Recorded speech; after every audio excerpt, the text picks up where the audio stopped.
नमस्कार, ये आकाशवाणी शिमला है। अब आप नुसरत अंजुम से प्रादेशिक समाचार सुनिए। राष्ट्रपति द्रौपदी मुर्मू आज नई दिल्ली में पर्यावरण पर राष्ट्रीय सम्मेलन का उद्घाटन करेंगी। 2 दिन के इस सम्मेलन में पर्यावरण विशेषज्ञों, नीति निर्माताओं और कार्यकर्ताओं को महत्वपूर्ण पर्यावरणीय मुद्दों पर चर्चा करने का अवसर मिलेगा। सम्मेलन का आयोजन राष्ट्रीय हरित अधिकरण कर रहा है। सम्मेलन में 4 प्रमुख तकनीकी सत्र होंगे, जिनमें जलवायु परिवर्तन, प्रदूषण नियंत्रण, जैव विविधता संरक्षण और सतत विकास सहित पर्यावरण के समक्ष चुनौतियों पर चर्चा की जाएगी। प्रधानमंत्री नरेंद्र मोदी कल सुबह 11 बजे आकाशवाणी पर मन की बात कार्यक्रम में देश विदेश के लोगों के साथ अपने विचार साझा करेंगे। ये मासिक रेडियो कार्यक्रम की 120वीं कड़ी होगी। ये कार्यक्रम आकाशवाणी और दूरदर्शन के पूरे नेटवर्क, आकाशवाणी समाचार वेबसाइट और news on AIR mobile app पर प्रसारित होगा। मन की बात का सीधा प्रसारण आकाशवाणी समाचार, दूरदर्शन समाचार, प्रधानमंत्री कार्यालय तथा सूचना और प्रसारण मंत्रालय के YouTube चैनल पर भी किया जाएगा। मुख्यमंत्री सुखविंदर सिंह सुक्खू की अध्यक्षता में कल देर शाम शिमला में राज्य मंत्रिमंडल की बैठक हुई, जिसमें कई अहम फैसले लिए गए। बैठक में राज्य सरकार ने 12वीं कक्षा तक शिक्षा की व्यवस्था के लिए प्रारंभिक शिक्षा निदेशालय को स्कूल शिक्षा निदेशालय में स्तरोन्नत करने को मंजूरी प्रदान की, जिसके तहत उच्च शिक्षा निदेशालय अब महाविद्यालयों के साथ साथ उच्च शिक्षा के सभी पहलुओं का प्रबंधन करेगा। मंत्रिमंडल ने बच्चों को निःशुल्क और अनिवार्य शिक्षा का अधिकार हिमाचल नियम 2011 में संशोधन करने का भी निर्णय लिया। मंत्रिमंडल ने HRTC में 297 इलेक्ट्रिक बसें और 24 वातानुकूलित सुपर लग्जरी बसों की खरीद को भी मंजूरी प्रदान की। बैठक में तकनीकी शिक्षा विभाग में शिक्षकों के लिए हिमाचल प्रदेश राज्य पुरस्कार योजना शुरू करने का भी निर्णय लिया गया, जिसके तहत 6 श्रेणियों में 10 पुरस्कार प्रदान किए जाएंगे।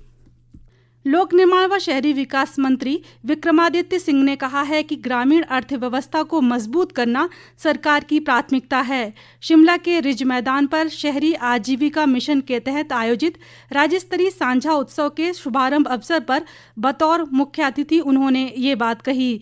विक्रमादित्य सिंह ने कहा कि शिमला में कुछ दुकानें चिन्हित की जाएंगी, जहां साल भर स्वयं सहायता समूहों द्वारा बनाए गए उत्पादों की बिक्री हो सकेगी। उन्होंने कहा कि ऐसे आयोजनों से महिलाओं की आजीविका बढ़ेगी। ग्रामीण क्षेत्रों का तो ये लगातार इस तरीके के कार्यक्रम होता रहता है, मगर पहली बार ये शहरी इलाकों के लिए आयोजित हमारा जो शहरी विकास विभाग है उसके माध्यम से किया गया है, जिसमें आजीविका की अपॉर्चुनिटीज हमारी महिलाओं को मिलेगी। और निश्चित तौर से बहुत अच्छा कार्य वो, चाहे वो हैंडीक्राफ्ट का है, चाहे वो हमारे सिलाई कढ़ाई का है, चाहे हमारे जो लोकल क्यूजीन है अलग अलग इलाकों का उसका है, उसको यहाँ पे वो दिखा भी रही हैं और लोग उसका बड़ा आनंद भी ले रहे हैं। मुझे विश्वास है इनकी आजीविका में इससे जो है फायदा मिलेगा।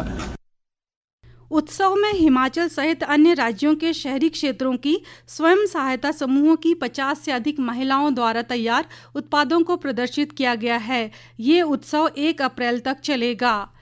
आयुष व खेल मंत्री यादविंदर गोमा ने कांगड़ा जिला के पंचरुखी क्षेत्र में 6 दिवसीय राज्य स्तरीय ऐतिहासिक छिंज मेला सल्याणा का शुभारंभ किया।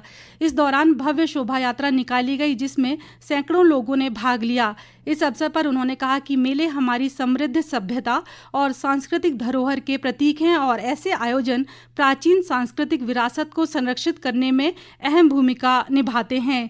इससे पहले उन्होंने विभिन्न विभागों द्वारा लगाई गई प्रदर्शनी का शुभारंभ और अवलोकन भी किया। किन्नौर जिला आपदा प्रबंधन प्राधिकरण द्वारा मिस्त्रियों के लिए कल 3 दिवसीय प्रशिक्षण शिविर शुरू किया गया। किन्नौर के उपायुक्त डॉक्टर अमित कुमार शर्मा ने इस अवसर पर कहा कि समय समय पर प्रशिक्षण शिविरों के माध्यम से लोगों को जागरूक किया जा रहा है। शिविर में मिस्त्रियों को भूकंप की दृष्टि से संवेदनशील स्थानों में भवन निर्माण के बारे में विस्तृत जानकारी प्रदान की गई, ताकि बहुमूल्य जानों व संपत्ति को बचाया जा सके।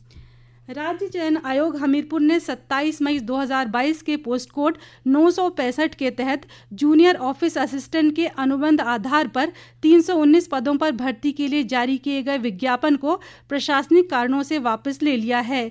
चयन आयोग के सचिव डॉक्टर विक्रम महाजन ने बताया कि अब इन पदों को पुनर्विज्ञापित किया जाएगा और वर्ष 2022 में इन पदों के लिए आवेदन करने वाले अभ्यर्थियों द्वारा जमा करवाई गई फीस वापस की जाएगी।